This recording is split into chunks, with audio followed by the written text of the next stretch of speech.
যে প্রসঙ্গগুলি চলে আসছে আমি এগুলির উত্তর দেই। আমাকে একটু সময় দিতে হবে, কারণ হচ্ছে আপনাদের দুজনের পক্ষ থেকে অনেক প্রশ্ন আমার কাছে আসছে। এগুলি যদি উত্তর দিতে না পারি সম্মানিত দর্শকরা ভেবে নেবেন যে এগুলির হয়তো আমার কাছে কোনো উত্তর নেই। আমি উত্তরগুলি দিতে যাই প্লিজ। আমাদের সম্মানিত আজিজ ভাইরা অনেক জানেন, অনেক বুঝেন, কিন্তু অনেক বেসিক জিনিস যে তারা বুঝেন না, এই জিনিসটা ভেবে আমার খুব কষ্ট লাগছে। আমি আজিজ ভাইকে প্রশ্ন করতে চাই, ইসলামী আন্দোলন বাংলাদেশ কি মহাজোটের অংশ ছিল? ইসলামী আন্দোলন মহাজোটের অংশ ছিল না। ইসলামী আন্দোলন বাংলাদেশ কি সংসদে আতাত করে 10টা সিট নিয়েছিল আওয়ামী লীগের কাছ থেকে? নেয় নাই। আপনি কি প্রমাণ করতে পারবেন যে ইসলামী আন্দোলন বাংলাদেশ আওয়ামী লীগের কাছ থেকে 5 টাকা সুবিধা নিয়েছে? পারবেন না। আপনি বলেছেন ওই বরিশালের নির্বাচনের পরে আমরা ঘুরে গেছি। আপনি একেবারেই জানেন না বরিশালের নির্বাচনের আগে মুক্তাঙ্গনে আমাদের লোকদেরকে মেরে পিটিয়ে প্রায় 100 জনের উপরে হসপিটালে পাঠিয়েছিল যারা মুমূর্ষু অবস্থায় ছিল। আমাদের অসংখ্য সমাবেশ আওয়ামী লীগ ভেঙে দিয়েছে, আমাদের অসংখ্য সমাবেশের অনুমতি দেয় নাই। হ্যাঁ, আপনি বলতে পারেন যে তুলনায় বিএনপির উপরে হামলা হয়েছে সেই তুলনায় আমাদের উপরে হয় নাই কেন? না, আমার এই কথাগুলি বলতে বলবেন। আপনি একটু ইন্টারাপ্ট করি। আসলে এই পারসেপশনটা কেন তৈরি হলো? এই পারসেপশনটার কারণটা খুব সহজ। বাংলাদেশের মানুষ এবং আমাদের আজিজ ভাইদের মতো মানুষরাও মূলত দুই মেরুতে বিশ্বাস, দুই ঘরানা বিশ্বাস, হয় আওয়ামী লীগ আর না হয় বিএনপি। আপনি যদি আলাদা কোনো স্বাতন্ত্রিক পরিচয় দাঁড় করাতে চান, আপনাকে কোনো না কোনো ভাবে হয় বিএনপির ঘরে ঢুকাবে, না হলে আওয়ামী লীগের ঘরে ঢুকাবে। কারণ কেউ আওয়ামী লীগের দাসত্ব বরণ করেছে, কেউ বিএনপির দাসত্ব বরণ করেছে। আর আমরা বিশ্বাস করি আমরা no Awami League no BNP. আমরা একটা নতুন, আমরা আমাদের যে আদর্শ এটা মানুষের সামনে উপস্থাপন করব, মানুষ এটা গ্রহণ করলে আমরা এই দেশ সুন্দর হবে, এটা আমরা বিশ্বাস করি। তিনি এই পর্যন্ত আমাদেরকে দেখাতে পারবেন না যে আমরা কোনো বিএনপির জোটে অংশ নিয়েছি, কোনো বিএনপির আওয়ামী লীগের জোটে অংশ নিয়েছি। এমনকি আপনি কওমি জননীর কথা বলেছেন, সেই কওমি জননীর যে মঞ্চ, সেখানে আমাদের একজন নেতাও সেখানে উপস্থিত ছিলেন না। অতএব আমরা আমাদের আদর্শের জায়গায় স্পষ্ট, স্বচ্ছ। আমরা কারো লেজুর ভিত্তি করতে আসি নাই, আমরা এই দেশকে নেতৃত্ব দেওয়ার জন্য এসেছি। অতএব অন্যের লেজুর যে হয় সে কখনো দেশের নেতৃত্ব দিতে পারে না, এটা আমার বিশ্বাস। জোটে আমি আসছি, অবশ্যই আমরা কারো নেতৃত্ব গ্রহণ করি নাই। আমরা আমাদের আপন জায়গায় আছি, অন্যরাও আপন জায়গায় আছে। আমাদের জোটের কোনো ফরম্যাট হয় নাই, কাউকে আমরা সভাপতি বানাই নাই, সেই সভাপতির নেতৃত্বে আমরা গ্রহণ করি নাই। অতএব আমরা লেজুর হওয়ার জন্য আসিটাই। আমি শেষ করি, আমি না হলে নষ্ট হয়ে যাবে। আচ্ছা প্লিজ, এবার আসেন বাংলাদেশ বাউলদের ব্যাপারে যেটা হচ্ছে, আমি প্রথমত দ্ব্যর্থহীন ভাষায়, স্বচ্ছ ভাষায় বলতে চাই, আইন হাতে তুলে নেওয়াকে আমরা পছন্দ করি না। আইন কার্যকর করবে রাষ্ট্র, সরকার। আমরা প্রতিবাদ জানাতে পারি, কিন্তু আপনাদের পক্ষ থেকে কোনো প্রতিবাদ এসছে? হ্যাঁ, অবশ্যই সাংগঠনিক। হ্যাঁ, আমরা প্রতিবাদ করেছি, আমরা প্রতিবাদ করেছি। এখন কোনটা প্রতিবাদ করেছেন? দুটোটার প্রতিবাদ করেছি। মানে গ্রেফতারের প্রতিবাদ করেছেন? না না, গ্রেফতারের না। আমি আসছি সেই জায়গায়, আমার বলতে দিলে আমি ক্লিয়ার করতে পারবো। দেখুন, মব প্রসঙ্গটা এসছে। মব কেন হয়? আপনি মবের ইতিহাস তালাশ করে দেখেন। যে কোনো সংকটকে দূরীভূত করার জন্য যখন রাষ্ট্র নির্বিকার থাকে, তখন মানুষের ক্ষোভ উস্কে উঠে, এটাকে আর নিয়ন্ত্রণ করা যায় না। অতএব দায়িত্ব এখানে রাষ্ট্রের। আপনি আজকে যদি আমার নবীকে কেউ আঘাত করে, কটূক্তি করে, রাষ্ট্র বরাবর এখানে নির্জীবের ভূমিকা পালন করেছে এবং অধিকাংশ রাজনৈতিক দল সেই ক্ষেত্রে একেবারে বধূরের ভূমিকা পালন করেছে। মানুষের মধ্যে সেই ক্ষোভ আছে। আপনার মনে আছে নটরডেম কলেজ থেকে মানে দলে দলে ছাত্ররা বের হয়ে আসছিল সারা ঢাকার। কেন বের হয়ে আসছিল? কারণ প্রতিষ্ঠিত রাজনৈতিক দলগুলো নবীর অপমানের বিরুদ্ধে কোনো অবস্থান নেয় নাই, রাষ্ট্র কোনো অবস্থান নেয় নাই। যারা ওই ব্লগাররা ছিল তাদের বিরুদ্ধে সকল, মানে শুধু যারা নামাজ পড়ে, যারা টুপি পড়ে, তারা না, সবাই বেরিয়ে আসছিল। কোন রাজনৈতিক দলের ব্যানারে নয়, বরং স্বতঃস্ফূর্তভাবে। এবার আসি, আপনি এতবার বললেন আমাদের সমাজ সংস্কৃতি আঘাত হচ্ছে, আমাদের ইমানের উপরে, এদেশের 90% মানে মুসলমানের উপরে যে মারাত্মক আঘাত করা হলো, কই আপনার মুখ থেকে তো একটুও এই ব্যাপারে মানে আপনার দুঃখ শুনতে পেলাম না। আপনার ইমান তো আহত হলো না। অথচ যে আল্লাহ রাব্বুল আলামিনের সঙ্গে প্রকাশ্য, এবং এটা ভিডিও এখন ছড়িয়ে পড়েছে সব জায়গায়, এবং এটা সাম্প্রতিক ঘটনা, সে যে এইভাবে আল্লাহকে আঘাত করলো, সেই আল্লাহকে আঘাত করা আপনাকে আঘাত দিল না, কিন্তু একজন ব্যক্তিকে আরেকজন ব্যক্তি আঘাত করলো, এটার জন্য আপনি একেবারে সংস্কৃতি চলে যাচ্ছে। আপনি বলতে আমি আপনাকে বোঝাচ্ছি না, মানে মাতম শুরু হয়ে যাচ্ছে। এর দ্বারা বোঝা যায় এক চোখ অন্ধ, তাদের এক চোখ অন্ধ, এবং প্রতিটি সরকারগুলো এই অন্ধত্বের পরিচয় দিয়েছে, যার কারণে মানুষের মধ্যে ক্ষোভ সৃষ্টি হয়েছে, যার কারণে মব হচ্ছে আজকে। আমি আপনাকে কয়েকটা জায়গায় বলি।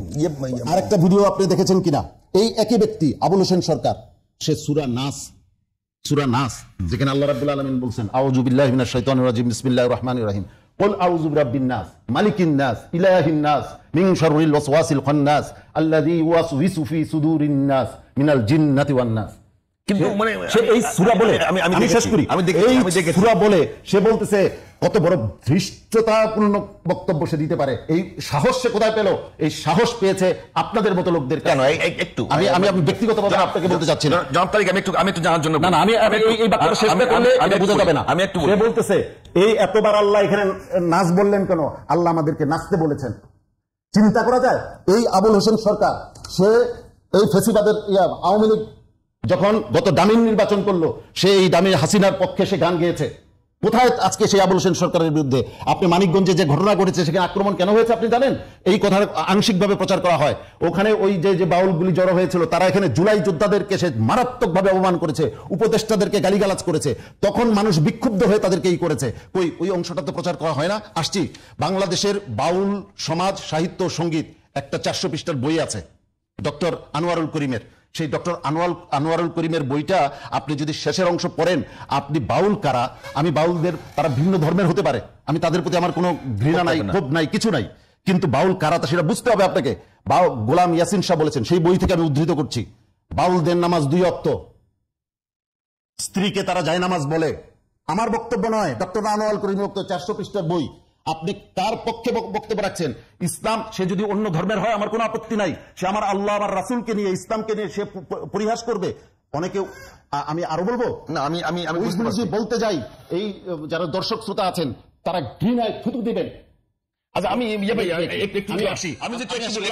উত্তর দিতে দেন, আপনি দিবেন। আমি শুধু একটা কথাই শুধু জানবার জন্য বলি, যে ধরেন একজন মানুষ অবুঝ বা তার ধর্মীয় জ্ঞান ওই পর্যায়ে নাই, তার শিক্ষা ওই পর্যায়ে নাই, তিনি যদি আমার আল্লাহ এবং আল্লাহ রসুলকে নিয়ে কোনো কটূক্তি করেই থাকেন, সাপোজ আপনাকে নিয়ে অনেকে কটূক্তি করতে পারে, অবশ্যই মানে আল্লাহ এবং আল্লাহ রসুলকে কটূক্তি করেই থাকেন, আমার আল্লাহ না, তাকে বুঝাতে হবে আমার আল্লাহ রসুলের সম্মান তো এত ঠুনকো নয় যে এত একজন সাধারণ একজন মানুষ, অবুঝ মানুষ একটা সমালোচনা করলো, তাকে নিয়ে আমাদের বিক্ষুব্ধ হতে হবে। একদম কারেক্ট প্রশ্ন করেছেন। অবশ্যই সেটা তো হচ্ছে, আমি আপনার বক্তব্যের মধ্য দিয়েও কিন্তু মানে বিক্ষুব্ধ ভাবটা আসছে। আমি বলি এটা তো আসলে আমি শেষ করি, আপনি বুঝবেন। একজন লোক কিছু জানে না, বোঝে না, তা সে যদি এরকম বলে, আপনার কি তাই মনে হয় সে না জেনে করছে? সূরা নাসের এই বিষয়টা সে বলছে না জেনে বলছে, সে পরিকল্পিতভাবে মনে হয়েছে যে তার এই সময় কোনো জ্ঞানী নেই। নো, আমার কাছে মনে হয়েছে, আপনার কাছে এটা মনে হচ্ছে, কিন্তু আমরা একটা মানুষ এখন কি আপনার কাছে মনে হয় যে সূরার বাংলা অর্থ এটা গুগলে দিলে পাওয়া যায়, যে কোনো জায়গাতে পাওয়া যায়, ওইটার যে অর্থ উনি যে মিন করছেন, তার মানে তার মতো এটা সে অর্থ মিন করছেন না, এটাকে সে পরিহাস করছে। আপনি এটা বুঝেন না কেন? সে এটা অবজ্ঞা করছে, সে আল্লাহর ব্যাপারে যে কথাগুলি বলছে সেটা অবজ্ঞা করছে পরিষ্কার। এবং এখানে অনেকে আরেকটা যুক্তি দেয় যে পালাগানে একজন থাকে হচ্ছে বিপক্ষে বলবে, আরেকজন থাকে ফরহাদ মজরে বলেছেন। এইবার আমি আসি, আপনার আমার স্ত্রীর চরিত্র নিয়ে যদি পালাগানের আসরে করা হয় যে সেই স্ত্রী সতী নাকি অসতী, আপনি আমি মানবো? আমার মা সতী না অসতী, সেই বিষয় নিয়ে যদি পালাগান করা হয় যে তুমি অমুকের মা সতী না অসতী, আমি সে যে অসতী এটার পক্ষে বলবো, তুমি সতী এটার পক্ষে বলবা। ওরা যে ক্যাম্পেইন করে, আমি শেষ করি, আপনি পজিটিভ ক্যাম্পেইন করেন, আমি ওই জায়গায়, আপনি আসল জায়গায় আসেন। আমার মাকে নিয়ে করলে, আপনার মাকে নিয়ে করলে আপনি কি সহ্য করবেন? না, মানবো না। মানবেন না। আপনার মাকে নিয়ে মরলে মানবেন না। আপনার স্বাধীনতা, আমাদের স্বাধীনতা, এটা কি আমাদের স্বাধীনতা সংগ্রাম? আসেন আমরা পালাগান করি, স্বাধীনতা সংগ্রাম এটা আমাদের জন্য ক্ষতিকর, আমাদের জন্য ভালো। পালাগান করলে মানবেন আপনি? তাহলে আপনার মা, আপনার স্বাধীনতা, আপনার শেখ মুজিবুর রহমান, আপনার জিয়াউর রহমান, তার চাইতে কি আমার আল্লাহ এবং আল্লাহ রাসূল ছোট হয়ে গেল যে তাকে নিয়ে পালাগানের আসর বসাতে হবে? একজন পক্ষে বলবে, আরেকজন বিপক্ষে বলবে? অবশ্যই না। এটা মানুষের ইমোশনকে আহত করে। আসছেন, আমি এরপরের জায়গায় আসি, মাজারের প্রসঙ্গ বলেছেন। মাজার মানে কি? যেখানে জিয়ারত করা হয়, যেটা কবরস্থান। কবরের প্রতি বা জিয়ারতের স্থানের প্রতি তো কারো ক্ষোভ থাকার কথা না। দেখুন এখানে আবার অন্ধ। দেখুন, রাষ্ট্র একটা মাদক নিয়ন্ত্রণ অধিদপ্তর বানিয়েছে। আমরা সবাই বলি সমাজ থেকে মাদক দূর করতে হবে, কেউ তো বলেন না যে ওইখানে সমানে গাজার আসর বসে, কেউ তো বলেন না। তো যারা গাজার আসর বসায়, যারা উলঙ্গ নৃত্যের আসর বসায়, সেই বিষয়ে আপনাদের কোনো বক্তব্য থাকে না। তখন সংস্কৃতি চলে গেল এটা যখন বলেন, তখন আমরা অবাক হই যে আপনাদের এক পাশ কি অন্ধ আর এক পাশ কি আমরা তারপরেও সর্বশেষ কথা আমি যেটা বলতে চাই, আমি আসি সর্বশেষ কথা, এর মানে এই না আমরা আমাদের দেখাতে পারবেন না আমরা কোনোদিন কাউকে বলেছি যে এর উপরে হামলা করতে হবে, এটাকে আমরা নিন্দা জানাই। কিন্তু আপনাদের বক্তব্য আমি শেষ করি, আমরা নিন্দা জানাই, উস্কানি থাকে কিনা? না, অবশ্যই না। বরং আমরা যে দায়িত্ব, প্রকাশ ভঙ্গিতে কোনো নমনীয়তা কম, আমরা যে কথাটা বলি মানুষকে, এই জায়গায় রেফারির ভূমিকা পালন করতে হইতো কার? রাষ্ট্রের। রাষ্ট্র যখন এই জাতীয় ঘটনা ঘটবে, সে যখন প্রো অ্যাক্টিভ ভূমিকা নিবে, তখন সাধারণ মানুষ আপনি আমি ভাববো যে রাষ্ট্রই তো আমার দায়িত্ব পালন করছে, আমি কেন ওখানে যাব? কিন্তু রাষ্ট্র যখন নির্বিকার থাকে, রাষ্ট্র যখন আমরা তাকে আমরা উস্কানি মনে হয় দেয়, আমি একটা বিষয়ে অনেক বেশি কথা বলতেছি, একটু সেটা আমাদের শেষ করে সময় দিই। শেষ, মানে এই এদেরকে উস্কানি দেয় কারা জানেন? আমি এই নামটা বলবো, যারা বাংলাদেশের রাজনীতিতে অচল হয়ে গেছে, যাদের জীবনাদর্শ এদেশের মানুষ অচল করে দিয়েছে, সেই বামপন্থীরা বারবার এই পতিতদেরকে এদের কাঁধে ভর করে বাংলাদেশের রাজনীতিতে প্রাসঙ্গিক হওয়ার চেষ্টা করে। দুঃখজনক বাস্তবতা হচ্ছে অনেক বড় রাজনৈতিক দলও আজকে সেই গ্রহণ করে। একদম শেষ। বড় রাজনৈতিক দলরা আল্লাহর উপর আঘাত করে একটা তারিক ভাই, বললেন